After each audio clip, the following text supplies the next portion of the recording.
नमस्कार, स्वागत है आपका। मध्य प्रदेश के इस बुलेटिन में शुरुआत करेंगे एक बड़ी खबर के साथ। हरियाणा से बड़ी खबर सामने आ रही है। हरियाणा के नए सीएम बनेंगे नायब सैनी। बड़ी अपडेट आपको दे रहे हैं। हरियाणा के नए मुख्यमंत्री का ऐलान किया गया है। नायब सैनी मुख्यमंत्री बनेंगे। हरियाणा के विधायक दल की बैठक में सैनी के नाम पर मोहर लग गई है। कुरुक्षेत्र से सांसद है नायब सैनी। मनोहर लाल ने पूर्व मुख्यमंत्री, उन्होंने इस्तीफा सौंप दिया है अपना, जिसके बाद विधायक दल की बैठक हुई है। बैठक में सैनी के नाम पर मोहर लग गई है। कुरुक्षेत्र से बीजेपी सांसद है नायब सैनी, उनको अब हरियाणा का मुख्यमंत्री बनाया जाएगा। हरियाणा के नए सीएम बनेंगे नायब सैनी। बड़ी अपडेट आपको दे रहे हैं। हरियाणा की राजनीति में ये बड़ी उथल पुथल देखने को मिली है। विधायक दल की बैठक हुई थी जब मुख्यमंत्री मनोहर लाल ने इस्तीफा दिया था मुख्यमंत्री पद से, जिसके बाद विधायक दल की इस बैठक में नायब सैनी के नाम पर मोहर लग गई है। सभी विधायकों ने नायब सैनी के नाम पर अपना समर्थन जताया है। इसके बाद उनके नाम पर मोहर लग गई है। हरियाणा के अब नए मुख्यमंत्री नायब सैनी होंगे। जल्द ही वो हरियाणा के मुख्यमंत्री पद की शपथ लेंगे। बड़ी अपडेट आपको दे रहे हैं। हरियाणा की राजनीति में ये बड़ा उलटफेर होता हुआ दिखाई दिया है। हरियाणा में मुख्यमंत्री मनोहर लाल ने अपने पद से इस्तीफा दे दिया है। विधायक दल की बैठक हुई है उसके बाद, जिसमें कुरुक्षेत्र से बीजेपी सांसद नायब सैनी को मुख्यमंत्री बनाए जाने की चर्चा हुई और विधायकों ने इस पर अपनी मोहर लगाई। सभी ने उनके नाम पर अपना समर्थन जताया। तो हरियाणा के अब नए सीएम नायब सैनी होंगे। बड़ी अपडेट आपको दे रहे हैं। तस्वीरें आप देख सकते हैं। हरियाणा के नए सीएम नायब सैनी होंगे। मुख्यमंत्री मनोहर लाल ने अपने पद से इस्तीफा दे दिया है, जिसके बाद अब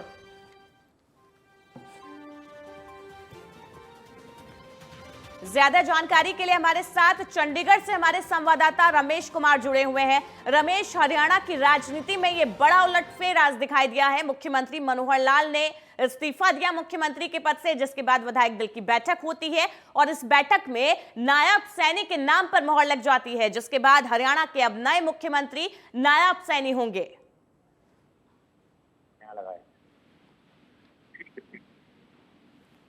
हेलो जी, आवाज आ रही है जी? बिल्कुल, आपको हमारी आवाज पहुंच रही है। बिल्कुल बिल्कुल जी। एक्चुअली जो विधायक दल की बैठक हुई, विधायक दल की बैठक में सबसे पहला नाम आया संजय भाटिया का। तो संजय भाटिया के नाम पे गृह मंत्री नाराज हो गए। तो गृह मंत्री से कहा गया कि उनका जो है गृह विभाग भी उनको वापस देना होगा। अब उनको गृह मंत्री नहीं बनाया जाएगा। इस बात पे वो नाराज होकर के चले गए। उन्होंने गाड़ी छोड़ दी सरकार की और वो अपनी नई जो घर से गाड़ी मंगाई थी, उन्होंने बरीजा, उसमें बैठ के चले गए। उसके बाद फिर सभी ने फैसला लिया कि अगले जो मुख्यमंत्री होंगे वो नायब सिंह सैनी होंगे और उसको सभी विधायकों ने तुरंत समर्थन दे दिया। और अब अगले जो मुख्यमंत्री होंगे वो नायब सिंह सैनी होंगे। जिस प्रकार एक विधायक ने, आपने देखा होगा, भाजपा विधायक है वो, उन्होंने बयान दिया कि विधायक दल का नेता जो है नायब सिंह सैनी को चुन लिया गया है। तो नायब सिंह सैनी अभी मौजूदा कुरुक्षेत्र से सांसद है। वैसे वो पिछली जो 2014 की हरियाणा सरकार थी उसमें वो मंत्री भी रह चुके, राज्य मंत्री थे। और अब उनको मुख्यमंत्री का जो है तोहफा मिल चुका है। भारतीय जनता पार्टी के तमाम जो विधायक है उन्होंने उनको नेता चुन लिया है और ये माना जा रहा है कि 5 बजे वो शपथ ग्रहण लेंगे। तो हरियाणा के लिए एक सबसे बड़ी खबर है कि नायब सिंह सैनी इस समय जो है मुख्यमंत्री की शपथ लेने जा रहे हैं और इसके लिए जाहिर तौर पर पार्टी अपनी सारी तैयारियां कर चुकी है। विधायकों ने अपना समर्थन जो है पत्र जो है बना दिया है। रमेश, लेकिन इसके पीछे की वजह क्या है कि मुख्यमंत्री मनोहर लाल को अचानक से इस्तीफा देना पड़ा और तुरंत तभी विधायक दल की बैठक बुलाई जाती है? अचानक से प्रदेश में इतने बड़े राजनीतिक उलटफेर का कारण क्या कुछ नजर आ रहा है? देखिए, इसके पीछे जो चर्चाएं चल रही थी, जो मैं आपको सवेरे बता रहा था कि हो सकता है कि मुख्यमंत्री मनोहर लाल को करनाल से चुनाव लड़ाया जाए, हो सकता है कि आगे उनको संगठन में लिया जाए, लेकिन चुनाव लड़ाए जाने की चर्चा ज्यादा है और इसीलिए जो है उनका इस्तीफा लिया गया है। और जाहिर तौर पर 9.5 साल का कार्यकाल उनका रहा और उन्होंने अपने तरीके से तमाम ऐसी योजनाएं चलाई जिसको हरियाणा में सराहा भी गया। ऑनलाइन करने में सरकार को उनकी अहम भूमिका रही, लेकिन अब जिस प्रकार की स्थिति बनी है कि मुख्यमंत्री ने अपना इस्तीफा दे दिया है और मनोहर लाल अब जो है पार्टी से छोड़ चुके हैं। एक हिसाब से देखा जाए तो वो मुख्यमंत्री पद छोड़ चुके हैं, पार्टी में एज ए भाजपा विधायक रहेंगे, लेकिन हो सकता है आने वाले समय में वो करनाल लोकसभा से चुनाव लड़े और क्या समीकरण बैठता है ये तो देखिए रमेश, आला कमान के इस फैसले को लेकर मुख्यमंत्री की तरफ से, जो पूर्व मुख्यमंत्री मनोहर लाल हैं, उनकी क्या कुछ प्रतिक्रिया सामने आई? क्या उनकी तरफ से कोई नाराजगी, किसी तरीके का कोई वक्तव्य सामने आया? नहीं नहीं जी, देखिए अभी तक उन्होंने कुछ भी नहीं कहा है, लेकिन ये माना जा रहा है कि उनका बयान जरूर आएगा, शायद वो ट्विटर पे कुछ ना कुछ लिखे। और लेकिन अभी तक उनकी तरफ से कोई बयान आधिकारिक रूप से नहीं आया है। लेकिन भारतीय जनता पार्टी ने चीज स्पष्ट कर दी है कि अगले मुख्यमंत्री जो है नायब सिंह सैनी होंगे, और जो लगभग 6 महीने का कार्यकाल बचा हुआ है उसमें नायब सिंह सैनी का शासन रहेगा, वो अपने तरीके से लाएंगे। और अभी रमेश, क्या इसको बीजेपी का मास्टर स्ट्रोक हरियाणा में कहा जा सकता है? लोकसभा चुनाव करीब है, ऐसे में क्या इस फैसले का, क्योंकि मुख्यमंत्री मनोहर लाल की भी अपनी एक छवि है, मजबूत छवि है हरियाणा में, जिस तरीके से उन्होंने काम किया है उसको जनता पसंद कर रही है, तो ऐसे में क्या इसका नुकसान लोकसभा चुनाव में भारतीय जनता पार्टी को उठाना पड़ सकता है? इसको तकनीकी मायने में देखें तो नुकसान उठाना भी पड़ सकता है, क्योंकि अब जब जननायक जनता पार्टी इनसे दूर हो चुकी है तो वो जाहिर तौर पर भाजपा को नुकसान ही पहुंचाएगी, फायदा तो पहुंचाएगी नहीं वो। और दूसरी बात यह है कि अगर नायब सिंह सैनी को देखा जाए तो नायब सिंह सैनी की जो रणनीति रहेगी वो किस प्रकार की रहेगी वो भी चीजें तय करेगा। तो लोकसभा की जो राह है वो कठिन है, इतनी आसान नहीं है। और ऊपर से अभी हाल ही में आपने देखा एक सांसद हिसार के छोड़ के चले गए पार्टी, तो ये सब चीजें जो समीकरण बता रहे हैं वो लोकसभा में नुकसान पहुंचाएगा। और यही चीजें तय करेंगी कि आने वाले समय में जो तीसरी टर्म की भारतीय जनता पार्टी बात कर रही है, क्या वो तीसरी टर्म आ पाएगी नहीं आ पाएगी, ये इन्हीं के शासन में तय पाएगा। क्योंकि बिल्कुल रमेश, ये देखने वाली बात होगी लोकसभा चुनाव में कितनी बड़ी मुश्किलें अब बीजेपी के लिए पैदा होती है। आप हमारे साथ बने रहिए। इसी बीच बीजेपी नेता लक्ष्मण सिंह क्या कुछ कह रहे हैं, उनकी बाइट सामने आई है, आपको सुनवाते हैं।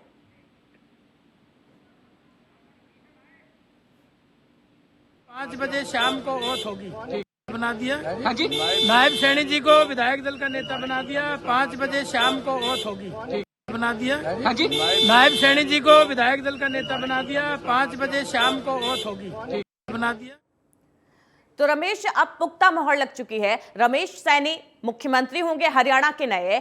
ऐसे में मुख्यमंत्री की जो छवि रह चुकी है, नायब सैनी की सांसद रह चुके हैं कुरुक्षेत्र से, और जाना पहचाना नाम है, बड़ा नाम है बीजेपी का, और मुख्यमंत्री मनोहर लाल की भी अपनी एक छवि है। नायब सैनी के पास कम वक्त है, लोकसभा चुनाव करीब है, ऐसे में उनके लिए ये कितनी बड़ी चुनौती होगी प्रदेश में 2 महीनों में अपने कामकाज को दिखाना या जनता के बीच में अपनी एक पहुंच बनाना? बिल्कुल बढ़िया है, क्यों? लेकिन आप इसे अगर इसको दूसरी तरफ देखें, केंद्रीय भाजपा नेतृत्व ने उनको डबल तोहफा दिया।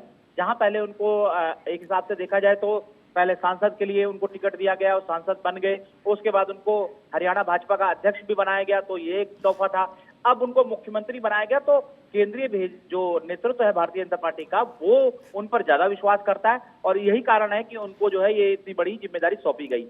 अब देखना दिलचस्प होगा कि आगे अभी क्या चलता है, लेकिन ये माना जा रहा है कि जो भी चीजें होंगी वो भारतीय जनता पार्टी की केंद्रीय नेतृत्व तय कर चुकी है। उन्होंने अपना नफा नुकसान सोच करके ही ये नायब सैनी को मुख्यमंत्री बनाया है। और ये कहा जा सकता है कि अभी चीजें जब यथार्थ में आएंगी, जब नायब सैनी मुख्यमंत्री शपथ लेंगे और वो किस तरह के कैबिनेट निर्माण करते हैं और क्या करते हैं, उसके बाद तय हो पाएगा कि क्या स्थिति बनने वाली। रमेश, इन सभी चीजों को लेकर ये जो राजनीतिक उलटफेर हुआ है, ऐसे में जेजेपी की क्या कुछ प्रतिक्रिया सामने आई है? क्योंकि जेजेपी गठबंधन में साथ है, क्या जेजेपी की तरफ से भी इस चीज को लेकर पूरा समर्थन मिला है? देखिए, जेजेपी के आधिकारिक तौर से अभी तो कोई बयान आया नहीं। दुष्यंत चौटाला अभी दिल्ली में ही है, वो अपने हिसाब से बोलेंगे कुछ ना कुछ, और जाहिर तौर पर अब जेजेपी ने भी कुछ ना कुछ रणनीति जरूर तैयार की होगी। ऐसा बताया जा रहा है कि कई विधायक उनसे जो है उनके संपर्क में नहीं है। अब वो उनके संपर्क में नहीं है तो क्या वो भारतीय जनता पार्टी के संपर्क में है या बाहर है, कहाँ है, ये भी कहना मुश्किल है। लेकिन ये सब चीजें जो है 5 बजे स्पष्ट होंगी। जब 5 बजे नए मंत्रिमंडल की घोषणा होगी, नए मुख्यमंत्री शपथ लेंगे, तब चीजें स्पष्ट हो जाएंगी कि क्या वाकई जननायक जनता पार्टी के जो भी विधायक टूट के आने वाले थे, क्या उनको कहीं जगह मिली है कि नहीं मिली है, या टूट के आए हैं कि नहीं आए, ये तभी स्पष्ट हो पाएगा। रमेश, सूत्रों के हवाले से खबर आ रही थी ये कि कहीं ना कहीं जेजेपी और बीजेपी के बीच में मनमुटाव चल रहा है। क्या इस फैसले से जेजेपी और बीजेपी के जो गठबंधन है उस पर कोई फर्क पड़ता हुआ दिखाई देगा? गठबंधन तो टूट ही गया, गठबंधन में तो अब कुछ बात रही नहीं। गठबंधन की जो गांठ थी वो खुल चुकी है, अब उसमें कुछ भी नहीं बचा है। और क्योंकि जब मुख्यमंत्री ने इस्तीफा दिया तो इसका इस्तीफे का मतलब ये होता है पूरी कैबिनेट डिसॉल्व हो गई, पूरी कैबिनेट खत्म हो गई, तो अब मुख्यमंत्री वाली कोई कहानी बची नहीं है। और जो है जननायक जनता पार्टी के जो डिप्टी सीएम थे उनका भी पद चला गया, जो उनके खाते में 2 मंत्री और बने हुए थे, अनूप धानक और देवेंद्र बबली, वो भी अब मंत्री पद से डिसॉल्व हो गए। तो अगर वो देखा जाए तो अभी सब कुछ खत्म हो चुका है। अब जो 5 बजे नया गठन होगा वो तय करेगा कौन मंत्री रहेगा, कौन नया जी, मंत्री बन रहा है, कौन बिल्कुल। नहीं बन रहा है, वो तब तय होगा। अब देखना होगा कि नए मंत्रिमंडल में किसको शामिल किया जाता है और क्या कुछ अब हरियाणा की राजनीति में आगे देखने को मिलता है। बहुत बहुत शुक्रिया इस जानकारी के लिए आपका। अगली खबर में आगे बढ़ेंगे। भोपाल के मेंडोरी में एनआईए की टीम ने दबिश दी है। हैप्पी नाम के एक शख्स के घर पर दबिश दी गई है। टेंट हाउस चलाता था हैप्पी सरदार, खाली हाथ लौटी है टीम उसके घर से। एनआईए की टीम ने दबिश दी है। हैप्पी सरदार के घर पर टेंट हाउस चलाता था। एनआईए की टीम को कुछ इनपुट हाथ लगे थे जिसके आधार पर हैप्पी सरदार के घर पर छापेमारी की गई थी एनआईए की टीम द्वारा। हालांकि इस छापेमारी में एनआईए की टीम को कुछ हाथ नहीं लगा है। हैप्पी नाम के शख्स के घर दबिश दी गई थी और खाली हाथ एनआईए की टीम को हैप्पी सरदार के घर से लौटना पड़ा है।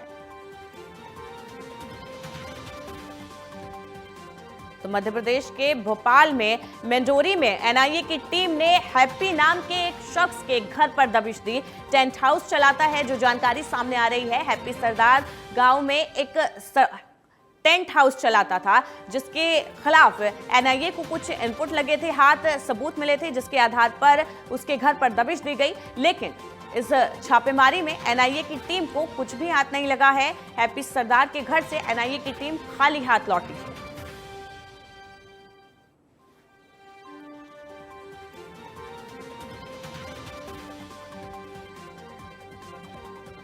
तो भोपाल से ये बड़ी जानकारी सामने आ रही है जहां पर एनआईए की टीम ने एक शख्स के घर पर दबिश दी। सुबह सुबह अचानक से एनआईए की टीम अधिकारी हैप्पी नाम के शख्स के घर पर पहुंचे और वहां पर छापेमारी की गई, जांच पड़ताल की गई। इसी खबर पर ज्यादा जानकारी के लिए शुभम प्रजापति हमारे साथ लाइव जुड़ गए हैं। शुभम, एनआईए की टीम ने भोपाल में हैप्पी नाम के एक शख्स के घर पर छापेमारी की है। क्या कुछ, किस आधार पर एनआईए की टीम उनके घर पर पहुंची और छापेमारी की जा रही है, क्या कुछ ये पूरा माजरा है? बिल्कुल, मैं आपको बताऊं कि प्रदेश में एनआईए की टीम ने जो है छापामार कार्रवाई की है। इसके साथ साथ बड़वानी, खंडवा और भोपाल में पूरी कार्रवाई की गई है। सुबह 4 बजे तकरीबन ये कार्रवाई शुरू हुई थी, जो अभी भी जारी है। पर भोपाल के खानू गांव और मेंडोरी एक गांव है, ये दोनों ही गांव में जो एनआईए की टीम ने छापामार कार्रवाई की है। जो हैप्पी सरदार नाम निकल के सामने आ रहा है, उसको अभी ढूंढने की तलाश जारी है। उसके जो मेंडोनी गांव में उसका फार्म हाउस है, वहां पर एनआईए की टीम गई थी, पर एनआईए की टीम को वहां खाली हाथ लौटना पड़ा है। वैसे ही जो बड़वानी में एक दीपक नाम का युवक संदिग्ध पाया गया, उसको अभी हिरासत में लिया गया एनआईए के द्वारा और ताबतौर से उससे पूछताछ की जा रही है। पर खानू गांव से भी एक युवक को भोपाल से एनआईए की टीम ने उठाया है। अब उससे भी पूछताछ जारी है। और अब देखने वाली बात ये होगी कि जो ये पूरा एनआईए का छापा है, ये पूरा एक गैर संगठन के दबिश, उसके ऊपर दबिश दी गई, जिसमें ये गैर संगठन और आतंकवादी संगठन दोनों ही मिलकर एक गठजोड़ बनाते थे, जिसके तहत ये पूरी कार्रवाई की जा रही थी। शुभम, क्या हैप्पी सरदार के खिलाफ किसी तरह की कोई शिकायत दी गई थी एनआईए की टीम को, या उसके खिलाफ कोई आपराधिक मामला था जिसके आधार पर ये दबिश दी गई है या छापेमारी की जा रही है? देखिए, एनआईए को एक संदिग्ध परिस्थितियों में सूत्रों के मुताबिक व्यक्ति का नाम पता चलता है जिसका नाम हैप्पी सरदार निकलता है और वो भोपाल के मंडेने गांव में एक बड़ा टेंट हाउस चलाता है। उस पूरे मामले में जो है एक टेरर फंडिंग का भी एक मामला सामने आ रहा है कि जो हैप्पी सरदार है, ये कहीं ना कहीं जो आतंकवादी गतिविधियां हैं, इस प्रकार से बड़वानी में एक हथियारों का असला अभी बरामद हुआ था, पिछले साल की बात है। तो कहीं ना कहीं वो गढ़ माना जाता है, तो उस गढ़ के लिए ये कहीं ना कहीं फंडिंग का एक काम यहाँ से भोपाल से देखकर करता है। जिस प्रकार से एनआईए को ये पूरी जानकारी मिली है, तो कहीं ना कहीं अब जब हैप्पी सरदार को हिरासत में लिया जाएगा, उसके बाद पूछताछ की जाएगी, तब इन सब मामलों का खुलासा कर पाएगी। बिल्कुल शुभम, देखना होगा अब छापेमारी के बाद एनआईए की टीम क्या कुछ अगला कदम उठाती है हैप्पी सरदार के खिलाफ। शुक्रिया इस जानकारी के लिए आपका। खबरों में आगे बढ़ेंगे। केंद्र सरकार द्वारा सीएए की अधिसूचना जारी होने के बाद देश भर के अलग अलग हिस्सों में लगातार नेताओं की प्रतिक्रिया सामने आ रही है। ग्वालियर में भी सीएए को लेकर पूर्व सीएम दिग्विजय सिंह का बड़ा बयान सामने आया। उन्होंने कहा, कानून कब पास हुआ, पहले तो ये बताइए। आप जानते हैं कि पिछले 4 साल से ये कानून को सरकार आखिर क्यों रोक कर रख रही थी, आखिर इसकी वजह क्या है, और अब चुनाव से कुछ समय पहले इस बिल को लाने की वजह क्या है, सरकार को यह बताना चाहिए। पूछना चाहता हूं कि ये सीएए कानून कब पास हुआ, बताओ। कानून कब पास हुआ? ये नहीं मालूम आपको? 2019 कितने साल हो गए? 4 साल को उनको कौन रोका हुआ था? उनको उसका नियम बनाने के लिए किसने रोका हुआ था? एक। दूसरा, नागरिकता किसको देना है ये नियमों में आज भी है, सीए आने के पहले भी था। तो उसको जिस सारंगपुर से बड़ी खबर सामने आ रही है। बीजेपी ज्वाइन करेंगे कई नेता और कार्यकर्ता। भोपाल के लिए गाड़ियों का काफिला रवाना हो गया है। 100 से ज्यादा गाड़ियों का काफिला भोपाल के लिए रवाना हुआ है, जिसमें बताया जा रहा है कई अन्य दलों के नेता और कार्यकर्ता बीजेपी ज्वाइन करने वाले हैं, जिसके लिए वो भोपाल के लिए रवाना हो गए हैं। पार्टी की रीति नीति को और भारतीय जनता पार्टी की कार्यशैली को, माननीय नरेंद्र मोदी जी के नेतृत्व को और माननीय मोहन जी यादव की विकासशील सरकार को इस प्रदेश की जनता ने स्वीकार किया और उनकी विश्वसनीयता को साथ में रखते हुए ये स्वीकारता है। और ये जो जनसैलाब कांग्रेस छोड़कर भारतीय जनता पार्टी में सम्मिलित होने जा रहा है। और इस बीच एक बड़ी खबर सामने आ रही है। एनआईए की टीम बड़वानी पहुंची है। एनआईए की टीम के साथ बड़वानी जिले की पुलिस भी मौजूद है। अब तक किसी को गिरफ्तार नहीं किया गया है। देश भर में अवैध हथियारों के निर्माण के लिए बदनाम है उमरटी। इसी कड़ी में एनआईए की टीम बड़वानी जिले पहुंची, जहां पर पुलिस भी एनआईए की टीम के साथ है। अनूपपुर जिले के नगर पालिका परिषद बिजूरी में कुटीर और ग्रामों उद्योग मंत्री दिलीप जायसवाल ने करोड़ों रुपए का भूमि पूजन किया। साथ ही नगर पालिका अंतर्गत शासन की आवास और अन्य योजनाओं के लिए पात्र हितग्राहियों को लाभ भी वितरित किया। इस मौके पर नगर पालिका परिषद के अध्यक्ष, उपाध्यक्ष, पार्षदगण, नगर के लोग मौजूद रहे।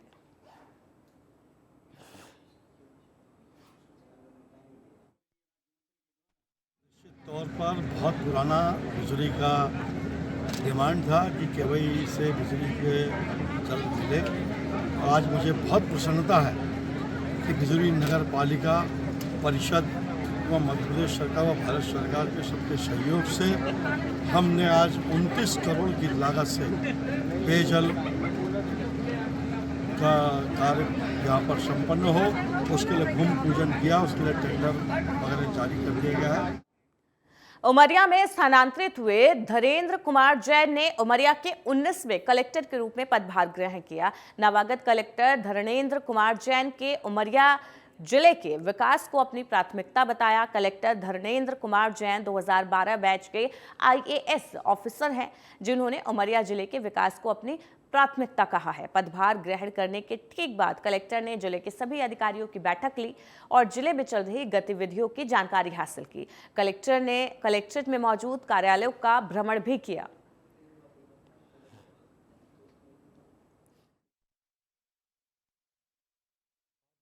मैंने उमरिया का कार्यभार ग्रहण किया हुआ है। जिले में विकास की अपार संभावनाएं हैं।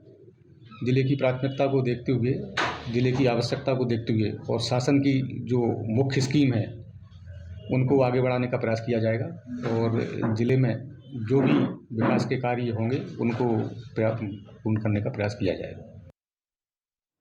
खजुराहो और दिल्ली में वंदे भारत एक्सप्रेसवे को छतरपुर रेलवे स्टेशन पर टीकमगढ़ सांसद और केंद्रीय मंत्री डॉक्टर वीरेंद्र कुमार ने हरी झंडी दिखाई।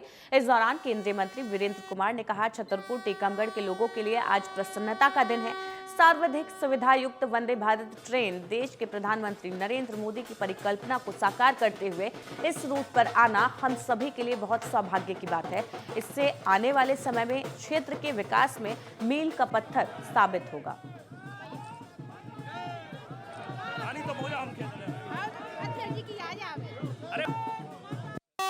टीकमगढ़ के लोगों के लिए इतना सर्वाधिक प्रसन्नता का दिन है। आज सर्वाधिक सुविधा युक्त वंदे भारत ट्रेन देश के प्रधानमंत्री आदरणीय नरेंद्र मोदी जी की उस परिकल्पना को साकार करते हुए कि विकास देश के सभी क्षेत्रों में एक समान, जहां उत्तराखंड का विकास हुआ, पूर्वोत्तर का विकास हुआ, कश्मीर का, आज हमारे बुंदेलखंड में भी सबसे बाद में रेल लाइन चलने के बावजूद भी आज वंदे भारत ट्रेन का इस रूट पर आना हम सब के लिए बहुत सौभाग्य की बात है। इससे आने वाले समय में क्षेत्र के विकास में यह मील का पत्थर साबित होगा।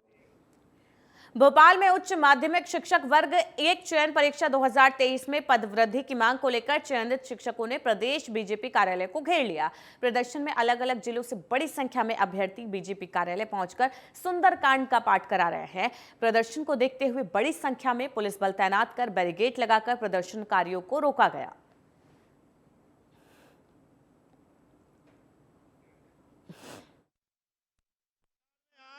दो एग्जाम पास करके 80, 85 नंबर लाके आज हम वेटिंग में हैं। ये कैसे युवाओं की बात करती मध्य प्रदेश सरकार। मैं आपको बताना चाहूंगा, पूर्व मुख्यमंत्री शिवराज सिंह चौहान बोलते थे कि मध्य प्रदेश बीमारू राज्य से अच्छा राज्य बन गया, विकसित, लेकिन शिक्षा व्यवस्था में अभी भी मध्य प्रदेश बीमारू राज्य है। कई स्कूल शिक्षा विहीन है। दो एग्जाम लेकर इतने नाम बात के पदों में नर्सिंग और डेंटल कॉलेज की मान्यता रद्द होने पर पिछले 4 साल से परीक्षाएं नहीं होने के विरोध में 3 कॉलेजों के 200 से ज्यादा विद्यार्थी विरोध प्रदर्शन करने कलेक्टर कार्यालय पहुंचे। राज्य सरकार ने प्रदेश में कई डेंटल कॉलेज और नर्सिंग कॉलेजों की मान्यता रद्द कर दी है। कुछ कॉलेजों में मान्यता रद्द करने के लिए समय सीमा का निर्धारण किया गया है, लेकिन इससे इन कॉलेज में पढ़ने वाले सैकड़ों बच्चों का भविष्य अधर में लटक जाएगा। इसके विरोध में कॉलेज में पढ़ने वाले विद्यार्थियों ने कलेक्टर कार्यालय पहुंचकर विरोध प्रदर्शन किया और यहीं धरने पर बैठ गए। छात्रों का कहना है कि समस्या का निराकरण नहीं होने तक वो कलेक्टर कार्यालय में ही धरने पर बैठे रहेंगे।